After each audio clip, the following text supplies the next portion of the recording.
आसान.com। मैं हूं आपके साथ दीक्षा भारती और आज हमारे साथ यहाँ पर मौजूद हैं जयेश कोठारी जी। सर के बारे में मैं बता दूं, सर समाज सेवक हैं और वर्षों से समाज सेवा के काम कर रहे हैं। तो आज सर से जानते हैं उनके बारे में भी, साथ ही कोरोना का वक्त जो बहुत ही भयावह रहा सबके लिए, उसमें सर ने किस तरह से वर्क किया और साथ ही इसके पहले और अब सर कैसे वर्क करें उसके बारे में भी हम जानेंगे। सर बहुत स्वागत है आपका। Thank you. सबसे पहले मैं, वैसे तो आपको सभी जानते हैं आपके काम की वजह से, लेकिन फिर भी मैं आपके बारे में जानना चाहूंगी थोड़ा कि आप कहाँ से हैं, फैमिली बैकग्राउंड क्या है, आपका एजुकेशन क्या है। Born and brought up in Indore, और एजुकेशन में अर्ली एजुकेशन और कॉलेज एजुकेशन पूरा इंदौर में हुआ।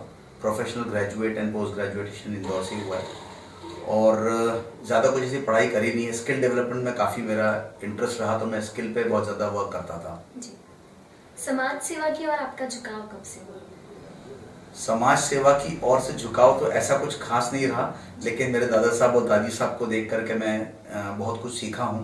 और उसके बाद में आज जो समाज में बड़े लोग हैं, मैं बात करूँ पारसमल जी कटारिया साहब की, मैं बात करूँ रतनलाल जी खिंतावत की, चंदनमल जी चौरड़िया, अभय जी सुराना, ऐसे कई लोग हैं इंदौर में, नीलेश जी सकलेचा, ये ऐसे कई लोग हैं जिनको मैं देख करके मुझे ऐसा लगता है, राजीव भांडावत जी, जिनको देख के लगता है कि yes they are doing something, Sunil Gang साहब, उनको देखकर लगता है कि नहीं, yes they are doing something and they are doing everything for the community. तो कहीं ना कहीं मुझे इंस्पिरेशन मिलता है उन लोगों को देख करके। और मैं एक बहुत छोटा सा, हम एक बहुत छोटे से व्यक्ति होते हैं जो कहीं ना कहीं शिक्षा के क्षेत्र में अपने आप को मदद कर सकते हैं या फिर कहीं भी, तो वही क्षेत्र मेरे लिए रहा, चिकित्सा क्षेत्र रहा मेरे लिए, जहां पर मैं इस तरह चीजें करता रहा। जी, इंस्पिरेशन आपको कई जगह से मिली, लेकिन एक समाज सेवक के तौर पर कब से आपने वर्क करना शुरू किया और किस तरह से किया? 13 जून 2017 ये एक लाइफ का टर्निंग पॉइंट था। इंदौर में एक बड़ा प्रोग्राम था जहां पर एक जैन समाज के बड़े व्यक्ति आने वाले थे और अल्पसंख्यक को लेकर के उनको एक समाज को मैसेज देना था। वो अटेंड मैंने करा था। उसके बाद में फिर 2018 में एक गुरु महाराज साहब इंदौर में थे, उनके कई बातों को सुनकर के ऐसा लगा कि लाइफ का एक फेज आपके पास में है जिसको आप डिलीवर कर सकते हो लोगों को। कुछ फेज ऐसे होते हैं 10 में से 9 जो आप अपने लिए लेते हैं, लेकिन एक फेज ऐसा होता है जो आपको देना होता है। तो वही एक टर्निंग पॉइंट था मेरे लिए, जहां पर मैं इंक्लाइंड हुआ टुवर्ड्स द कम्युनिटी।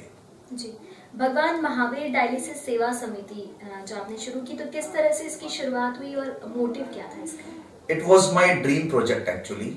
और परम पूज्य गुरुदेव आचार्य श्री गौतम मुनि जी महाराज साहब का एक बहुत बड़ा ड्रीम है कि पूरे भारत में लगभग जितने भी किडनी के पेशेंट्स हैं उनके लिए डायलिसिस की सुविधाएं की जाए, और समस्त जैन समाज, समग्र जैन समाज ये काम कर रहा है।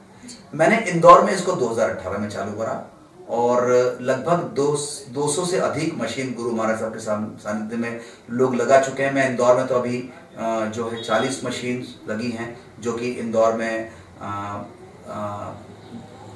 हमारे काफ़ी लोग हैं उनके माध्यम से लगी है। हमने कोशिश करी हमारे तरफ से, और समाज में डायलिसिस की जो सेवाएं हैं वो हम भक्ति के रूप में करते हैं।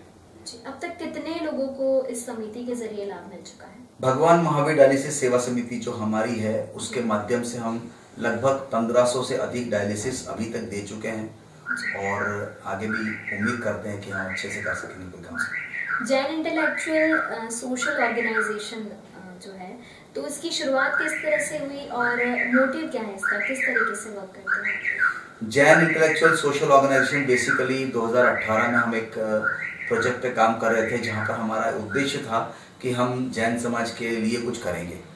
तो वहीं जब लॉकडाउन हुआ और लॉकडाउन के बाद में हमें लगा कि हमें बहुत सारी चीज़ें करनी चाहिए, तो हमने ऑनलाइन इंग्लिश कम्युनिकेशन क्लासेस खास करके जैन समाज की महिलाओं के लिए चालू करी। और अखिल भारतीय जैन श्वेतांबर महिला संघ जो है, तो श्रीमती रेखा जी के सानिध्य में हमने एक पूरा प्रोजेक्ट करना शुरू करा, और लगभग 300 से अधिक महिलाओं को, इंदौर की 300 से अधिक महिलाओं को हमने क्लास देना शुरू करी।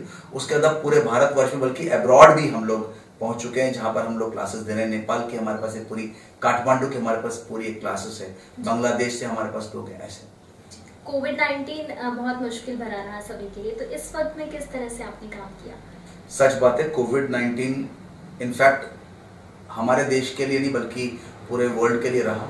हर लोगों ने इसको अलग अलग तरह से जिया। कुछ लोगों ने अपने कमरे के अंदर बैठ करके परिवार को देखा, कुछ लोगों ने बाहर सर्विसेज दी हैं, और डॉक्टर्स, इंजीनियर्स, जो भी लोग हैं जिनका भी कम्युनिटी के लिए इंक्लाइंड रहे वो करते रहे। मैं भी उनमें से एक छोटा सा कोशिश करता रहा। उस दौरान जब कोविड था, लोग घर से बाहर नहीं निकलते थे, तो मुझे समाज के कई बड़े बड़े लोग हैं उनका सानिध्य मिलता था, और उनके सानिध्य के थ्रू मैं जो है आगे बढ़ने की कोशिश करता था। और उनके द्वारा निर्देश पर मैं समाज के जो ऐसे लोग हैं, निर्धन लोग हैं, और उनको भोजन सामग्री देना, उनके लिए दवाइयाँ उपलब्ध कराना, डायलिसिस की सेवा देना, आंखों के मोतियाबिंद के ऑपरेशन कराना, और बाईपास सर्जरी है उसके लिए काम करना। तो मैं सिर्फ एक सेवा के रूप में कार्य करता हूँ, ये सब चीज़ें, और वो होती गई। शिखर ध्वज जो एक पत्रिका है, आप इसके प्रधान संपादक हैं, तो किस तरह से इस पत्रिका के जरिए आप समाज तक संदेश पहुंचा रहे हैं, किन चीजों को लेकर पहुंचा रहे हैं संदेश? शिखर ध्वज एक बहुत अच्छी सोच के साथ हमने इसको बनाया है। आधुनिक विचारधारा की धार्मिक जैन समाज की पत्रिका है ये। इसमें सांस्कृतिक, शैक्षणिक, धार्मिक और सामाजिक विचारधारा को लेकर के हम प्लान करते हैं आगे देने के लिए। इसमें मुझे कई लोग साथ देते हैं। रतलाम से सचिन जी छाछड़ हैं, खाचोर जावरा से एक सुहानी जैन है जिन्होंने शुरू में मुझे बहुत हेल्प करी है और अपने आर्टिकल्स मुझे दिए हैं। यहाँ पे भी कई लोग आर्टिकल्स देते हैं मुझे। हम समाज में एक सकारात्मकता भूमिका निभाना चाहते हैं। आप देख रहे होंगे कई तरह की चीज़ें हम सोचते हैं कि वो अच्छी हो रही हैं, परंतु अच्छी नहीं हो रही हैं। अगर एक एग्जाम्पल लेके मैं आपको बताऊं कि जो बायोडेटा होते हैं, लड़के लड़कियों के बायोडेटा होते हैं, वो आप देखें कि अगर रोड पे बिखरे होंगे तो कैसा लगेगा, अच्छा नहीं लगेगा। लेकिन डिजिटली प्लेटफॉर्म के थ्रू व्हाट्सएप पे एक बायोडेटा किसी लड़की का किसी दूसरे के पास जा रहा है, दूसरे से तीसरे के पास जा रहा है, और आपकी जो पूरी व्यक्तिगत जानकारी है जो गोपनीय है वो कहीं ना कहीं किसी न किसी गलत हाथ में जाती है, और वो पूरी इंफॉर्मेशन जब वो स्प्रेड होती है तो वो गलत संदेश लेके जाती है। इस तरह की कई समाज के अंदर जो हो रही, जो नहीं होना चाहिए, उनको रोकने के लिए एक छोटा सा प्रयास हम करना चाहते हैं, और शिखर ध्वज उसी को लेकर के आगे बढ़ना चाहता है।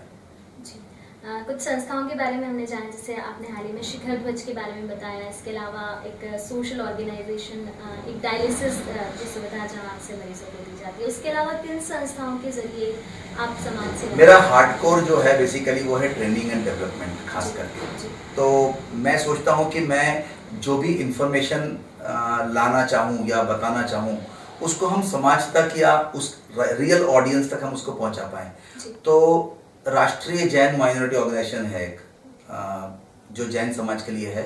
उसका उद्देश्य बनाने का ये था कि जो जैन समाज को अल्पसंख्यक में लिया गया है, तो जो जैन माइनॉरिटी के बेनिफिट्स हैं वो हम समाज तक कैसे पहुंचाएं।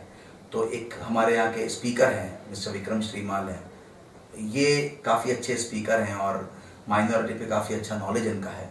इनसे भी मैं काफ़ी चीज़ सीखता हूँ, और अब हम इसको डिजिटल प्लेटफॉर्म के थ्रू ले जाना चाह रहे हैं। बहुत जल्दी मैं इसमें भी चाहूँगा भैया से बात करके कि हम डिजिटल प्लेटफॉर्म के थ्रू जो माइनॉरिटी के बेनिफिट्स हैं वो समाज तक पहुँचाएं। जी, एक समाज सेवक समाज से बहुत करीब से जुड़ा हुआ रहता है, तो उसके आप भी यही कर रहे हैं, समाज सेवा कर रहे हैं। तो इसके बाद क्या आपको देखा कि हमें समाज में किन बदलावों की जरूरत है? कुछ है जो हमें चेंजेस लाने चाहिए? मैं बताऊं, आप रियल बताऊं कि समाज में बदलाव की जरूरत है ही नहीं। हमें बदलाव की जरूरत है हमारे अपने में। हमारे परिवार को हम आगे बढ़ाने के लिए सबसे पहले अपन स्वयं होते हैं, और जब तक हम सेल्फ में नहीं देखेंगे, सब जितने बड़े बड़े लोग हैं, स्पीकर्स हैं, चाहे आप बात करें विवेकानंद जी की, चाहे बात करें शिवानी दीदी की, चाहे बात करें रत्न सुंदर जी की, चाहे बात करें आप किसी भी बड़े संत की, वो कभी समाज में बदलाव लाने की बात करते ही नहीं है। वो ये कहते हैं स्वयं में बदलाव लाइए, आपको बदलाव नजर आएगा। मैं शिवानी दीदी से काफी करीब से जुड़ा हुआ हूँ, उनसे 2-4 बार मेरी मुलाकात भी हुई है। उनका भी एक स्टेटमेंट यही रहता है हमेशा कि समाज के बदलाव की बात ही मत करो, अपने में स्वयं के अंदर बदलाव की बात कर लो, सामने वाली आत्मा अपने आप बदल जाएगी। तो वही चीज है। अगर कोई समाज सेवा करना चाहता है या आपसे जुड़ना चाहता है समाज सेवा करने के लिए, तो किस तरह से वो आपसे जुड़ सकता है? ऐसी कोई मुझ में कोई बड़ी खामी वो खासियत नहीं है कि मुझसे जुड़ना चाहे। समाज सेवा कहीं भी रहके कहीं से भी स्टार्ट की जा सकती है। घर के बाहर से निकलेंगे तो समाज सेवा चालू कर सकते हो। आप स्वयं कभी महसूस करोगे, आपको जो किसी को सेवा करनी है तो आप कहीं से भी स्टार्ट कर सकते हो। तो जरूरी है कि हमसे जुड़े, आपसे जुड़े, वो कहीं से भी जुड़कर अपनी स्टार्ट कर सकता है और अच्छी बात है, करना चाहिए। आप हमारे युवाओं को क्या संदेश देंगे कि किस तरह से वो खुद को प्रिपेयर करें? मैं खुद युवा हूँ और मैं क्या युवा को संदेश दूंगा, लेकिन यस, मैं ये कहता हूँ कि मैं समाज के अंदर बहुत लेट आया हूँ, क्योंकि मैं जॉब में रहा हूँ। कई 14 साल मैंने SBI लाइफ इंश्योरेंस में काम किया है और कई संस्थाओं में काम करने के बाद में जब मुझे महसूस हुआ कि कंपनी केवल तब तक आपके साथ है या आप कंपनी के साथ जब तक हैं जब तक आप उस कंपनी में हैं, लेकिन समाज परिवार के साथ आप हमेशा हैं। वहाँ पर कोई डेजिग्नेशन नहीं होता, वहाँ पर आपको कोई सैलरी नहीं मिलती है। तो समाज के साथ आपको बहुत जल्दी एज में आना चाहिए।